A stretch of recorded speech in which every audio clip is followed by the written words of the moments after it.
This is the dirt that built America.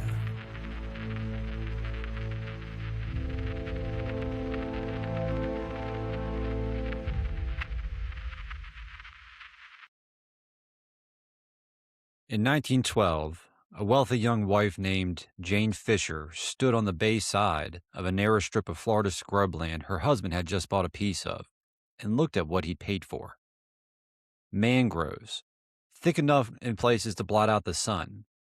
Water you couldn't see the bottom of, thick with mud. Mosquitoes so bad by her own account later that they blackened her white clothing within minutes of stepping off the boat. She was not impressed. Her husband, a squat, restless, half-blind former bicycle racer from Greensburg, Indiana, named Carl Graham Fisher, looked at the exact same swamp and saw something else. Not swampland, a resort, a city, a tropical playground for every rich friend he'd made selling automobile headlights and building racetracks in the Midwest. Within 15 years, Fisher would be worth somewhere between $50 and $100 million, mostly built on that swamp. And within 20, he'd be broke, drinking himself into liver failure in a small cottage on the very island he created, doing odd jobs for old friends who used to work for him. This is a story about a man who genuinely built land out of nothing. Not metaphorically, actually. Where there had been water, there was suddenly ground you could build a hotel on. And it's a story about what happens when the value of that land stops being about anything real and starts being about nothing but the story everybody's agreed to believe.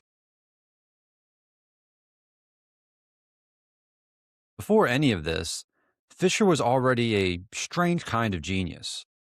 The kind whose real gift wasn't invention, it was noise. Born in 1874 in Greensburg, Indiana, Fisher discovered at 31 during his first ever visit to an eye doctor that he'd been legally half blind his entire life. He'd learned to compensate so completely that nobody, including Fisher, had ever noticed. He opened a bicycle shop with his brothers as a teenager and figured out almost immediately that the actual product he was selling wasn't bicycles. It was attention. He once rode a bike across a tightrope strung between two rooftops in downtown Indianapolis purely as an advertisement and got arrested for it. He staged a stunt where he attached a hot air balloon to a car and floated it over the city, letting the crowd believe the car itself was flying, quietly having removed the engine to make it light enough, then driving an identical car back into town afterward to complete the illusion. In 1904, he and a partner named James Allison bought the patent rights to a compressed acetylene headlight. And within a few years, nearly every automobile manufactured in the United States used a Fisher-supplied headlight. That patent made him genuinely rich years before Miami Beach ever entered his mind. He used that money to help build the Indianapolis Motor Speedway in 1909. The track that would eventually earn him the nickname the Brickyard.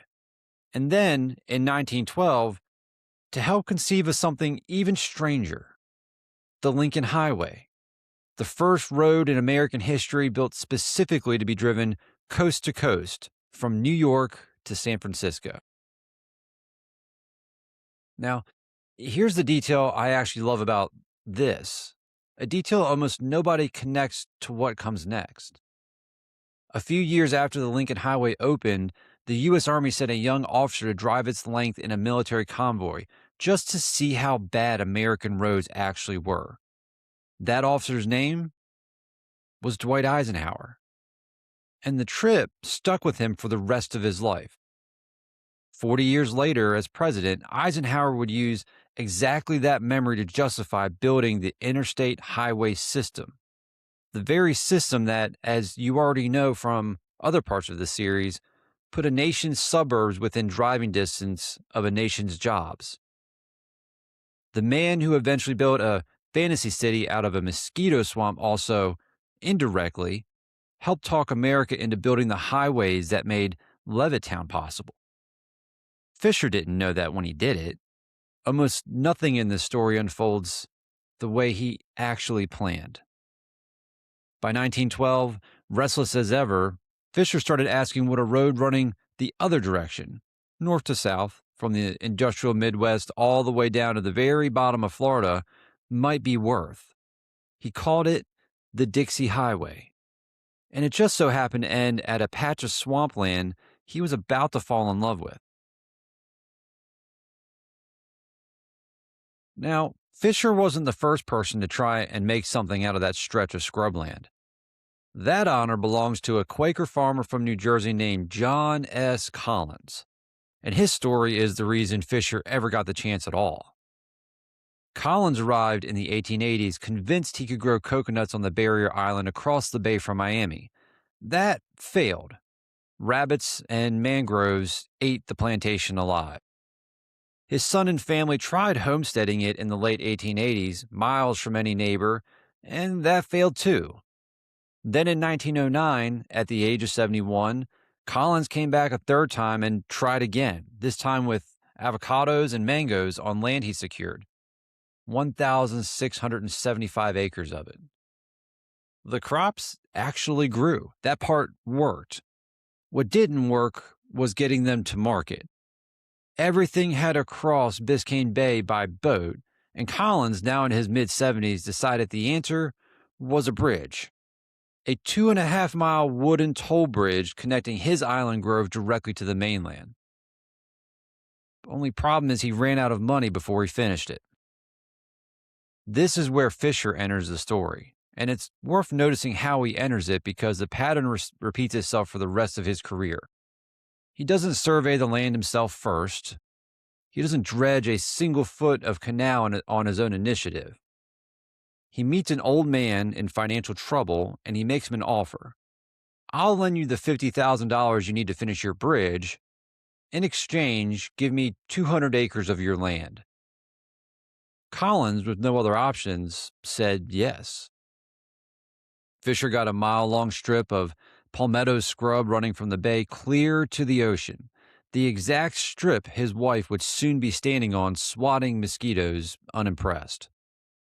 The bridge opened on June 12, 1913, and Carl Fisher, automobile headlight millionaire, was now also a landowner on a swamp that up to that point, precisely nobody in Florida wanted.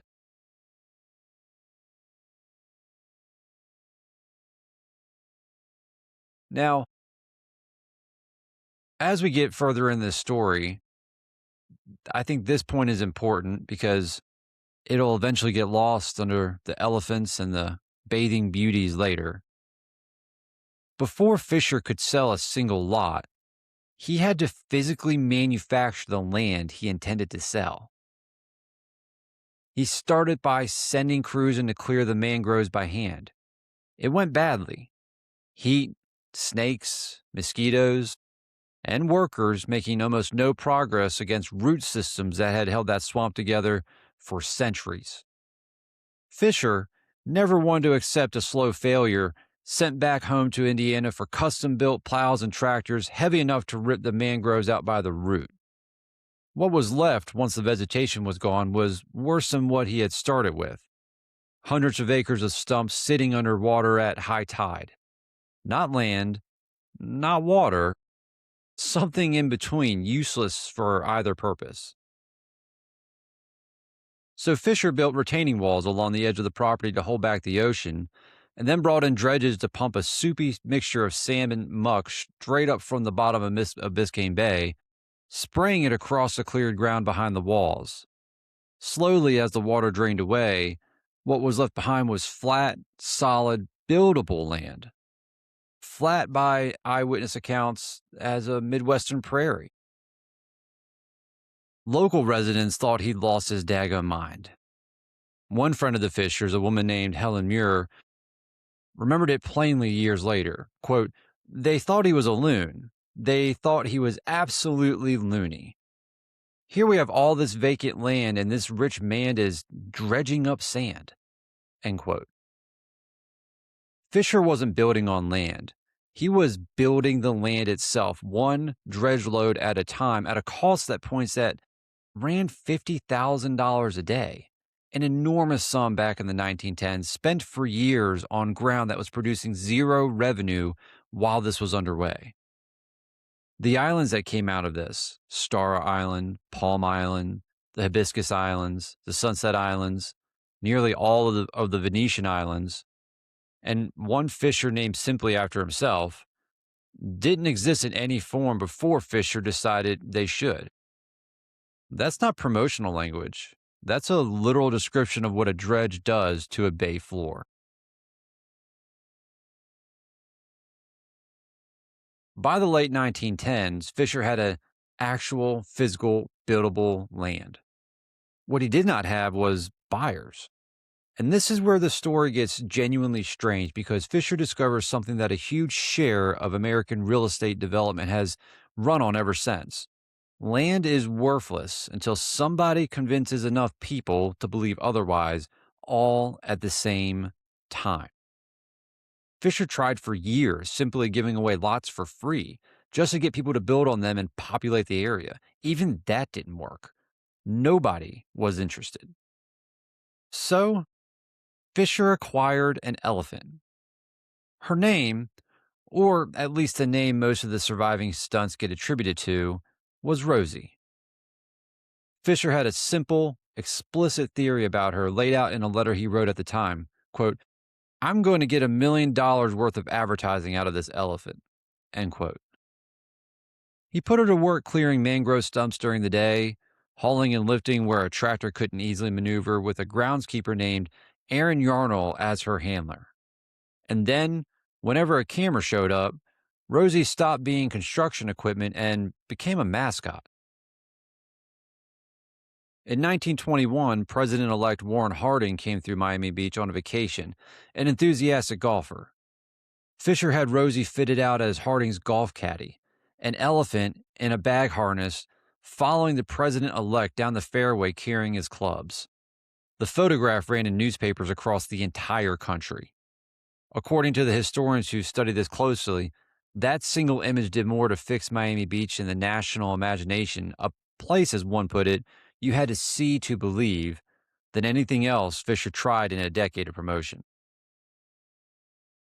Between 1920 and 1925, the resident population of Miami Beach grew by 440%.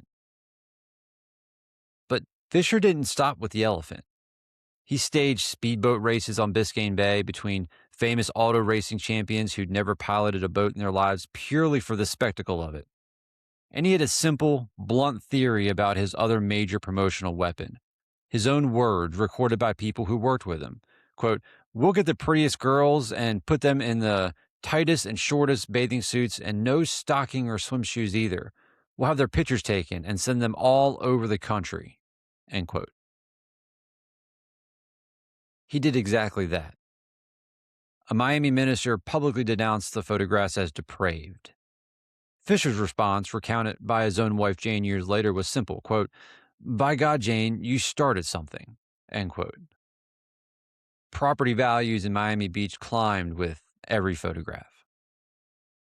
None of this, the elephant, the boats, the bathing suits, added a single square foot of usable land. What it did was convince people at scale that the land Fisher had already manufactured out of a swamp was worth wanting. And in real estate, that turns out to be most of the actual battle. Fisher is the character most people remember from this era, but he wasn't the first person to bet a fortune on the idea that South Florida could be manufactured into something valuable. That distinction belongs to a much older man Fisher never actually competed with directly because by the time Fisher arrived, this man had already built the infrastructure Fisher's whole business depended on. Henry Flagler co-founded Standard Oil alongside John D. Rockefeller, and by his 50s was one of the wealthiest men in the country. In the late 1870s, seeking a warmer climate for his ailing first wife, he visited Florida and noticed something nobody else seemed to be acting on. The state had enormous natural appeal and almost no infrastructure to actually get wealthy people there. So, starting in the 1880s, in what amounted to an entire second career, Flagler began buying and consolidating railroads down Florida's east coast, building a luxury hotel at nearly every stop along the way. St. Augustine got the Hotel Ponce de Leon. Palm Beach got the Royal Poinciana and later the Breakers. And in 1896, when his railroad reached the tiny settlement on Biscayne Bay, a town of roughly 300 people at the time, Flagler dredged its channel, built its streets, financed its first water and power systems, and started its first newspaper. The town wanted to name itself after him. Flagler said no and suggested they use the old native name for the river running through it instead, Miami. By 1912, at 82 years old and nearly blind himself, Flagler completed what many called the single greatest engineering feat of the era, extending his railway 128 miles past the Florida mainland across open water all the way to Key West. When the first train arrived, Flagler stood on the platform with tears on his face. Quote, "I can hear the children, but I cannot see them." End quote. He died the following year. Here's what actually matters for this story. Flagler built the railroad. Flagler built the hotels. Flagler proved a full generation before Fisher ever set foot on a Miami Beach mangrove that wealthy Northerners could be convinced to winter in South Florida if someone built the infrastructure and the mystique to get them there. Flagler didn't invent the idea of manufacturing a Florida paradise out of nothing. He borrowed Flagler's proof of concept and applied it to a stretch of swamp Flagler's railroad had never even bothered to stop at. By 1924, Fisher's promotional machine, combined with the post-war prosperity of the entire country, had turned Miami Beach, and Florida more broadly, into something the state had never experienced before, a full-blown speculative mania. This is another part of the story I find genuinely fascinating because it's not really about Fisher anymore. It's about a mechanism that took on a life of its own. The journalist Christopher Knowlton spent years reconstructing exactly how this mania worked in a book called Bubble in the Sun, the definitive account of this whole era and the one this segment leans on the most heavily. Knowlton opens with a line from an observer at the time that I think is the single best summary of the scale of what has happened. Quote, "All of America's gold rushes, all her oil booms, and all her freelance stampedes dwindled by comparison with the torrent of migration pouring into Florida." End quote. Real estate developers up and down the Florida coast started hiring what became known as binder boys, usually young men, sometimes college students recruited for their tennis or golf skills, who would stand out on a raw, undeveloped land in the brutal Florida heat and sell what was called a binder. A binder was a tiny, non-refundable down payment, sometimes as little as 10%, that reserved a lot with the balance due in 30 days. Now here's the trick, and it's a trick that should sound familiar to anybody who's watched a speculative bubble up close. Almost nobody buying these binders had any intention of ever paying the balance or ever setting foot on the property. The plan for nearly every buyer was to resell the binder itself, the paper, not the land, to somebody else at a markup before the 30 days ran out. One Miami dealer recalled binder boys working the street with receipt books in hand, calling off acreage and price, taking deposits from buyers. Quote, "No idea how far in the woods of Florida they might be." End quote. Some lots changed hands, on paper, as many as 10 times in a single day. Nobody involved had ever seen the actual ground. An economist reviewing this era later gave it the most precise description I've come across: a paper market, a market where the dominant transaction is speculative resale, not anyone actually wanting to use the thing being sold. Paper markets, by their nature, can look completely stable for as long as new money keeps flowing in to buy out the people trying to exit. They cannot survive the moment that inflow slows down because there was never a real floor of actual use. There's no value underneath any of it. By the spring of 1926, the cracks were already showing, months before anyone outside the industry noticed. Transaction volume was down 40% year over year. New binder sales had fallen by more than half. And in January of that year, a 241-foot schooner named the Prince Valdemar, on its way to become a floating hotel, capsized directly in the mouth of Miami's harbor, blocking it completely. That meant that building materials couldn't get in. Construction across the boom stalled for weeks, and in that stall, as one contemporary writer put it, a lot of people in the north and a lot of builders in the south got their first honest look at what was actually happening on the ground.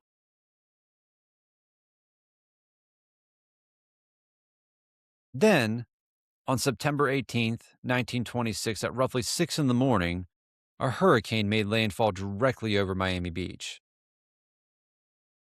Remember, forecasting in 1926 was primitive by modern standards.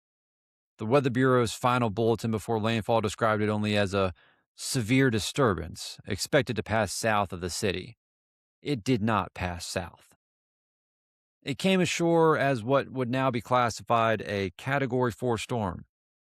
Sustained winds were estimated between 130 and 140 miles an hour, and it hit a coastline covered in hastily built boom era construction that had never been engineered for anything like it.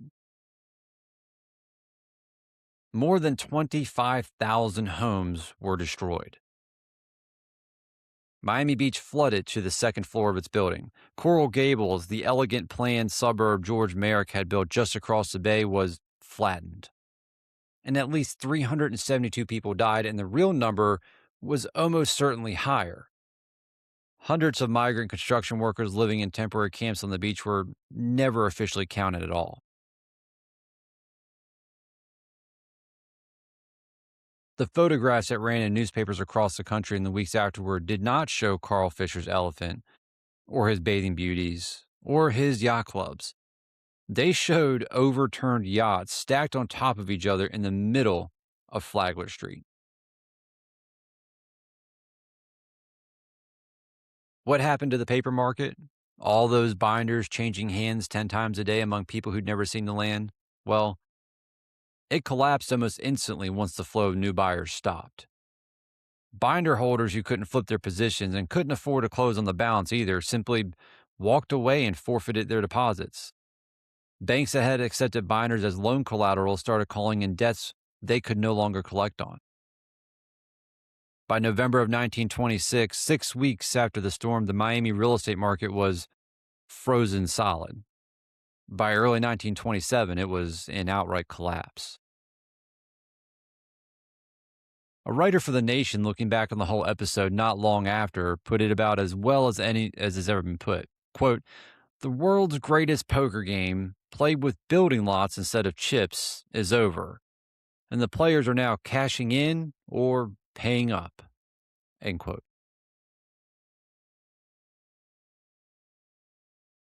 Florida's economy fell into its own private depression nearly 3 full years before the rest of the country followed it into the Great Depression in 1929.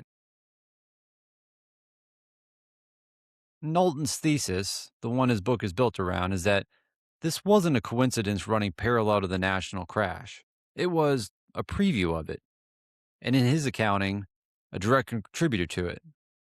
The same over-leveraged, paper-thin speculation that wrecked Florida in 1926 metastasized nationally into the stock market just 3 years later.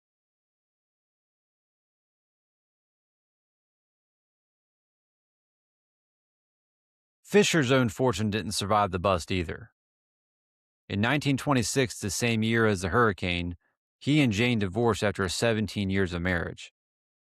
He tried to replicate the whole formula one more time at Montauk on the tip of Long Island, pitching it as the Miami Beach of the North. But the market for that kind of dream had gone cold everywhere at once, and it never took off. By the late 1930s, Fisher was living in a small cottage on the very island he'd manufactured out of a mosquito swamp, doing occasional paid work for old friends and former partners who'd once worked for him. He developed psoriasis of the liver from years of heavy drinking, and by 1938 had to have fluid periodically drained from his body, as much as 20 pounds at a time. He died in July of 1939 at 65 from a gastric hemorrhage.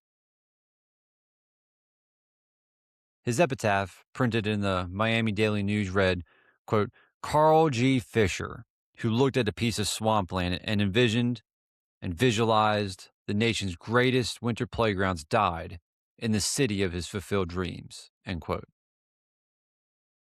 Fisher, by all accounts, hated that framing while he was alive.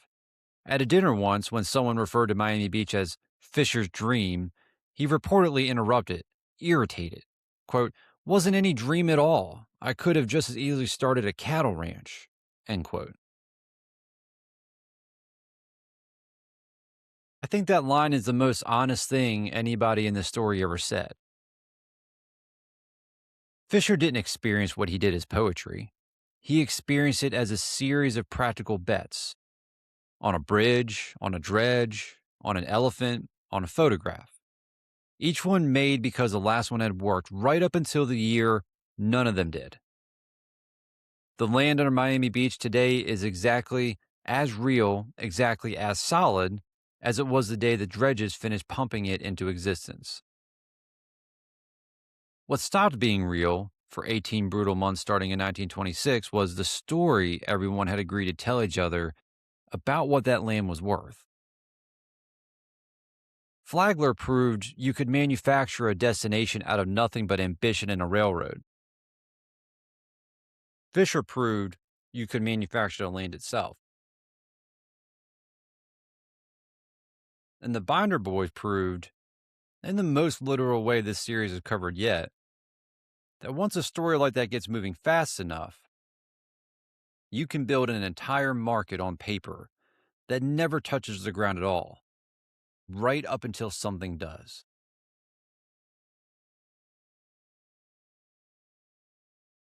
All right, everyone, that's the story. If you liked it, there's more where that came from.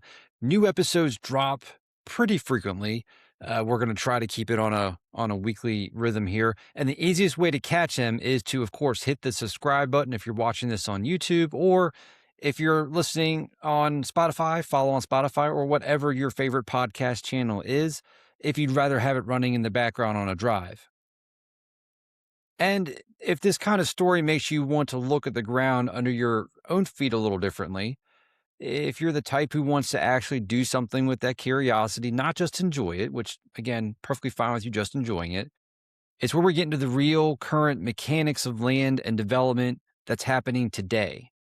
How deals get found, how they get entitled, how they actually get built. And what's scary about it is that it's pretty similar to a lot of the stuff that we talk about in this series. Either way, links in the description. Thanks for sticking around for this one. Look forward to catching you on the next one.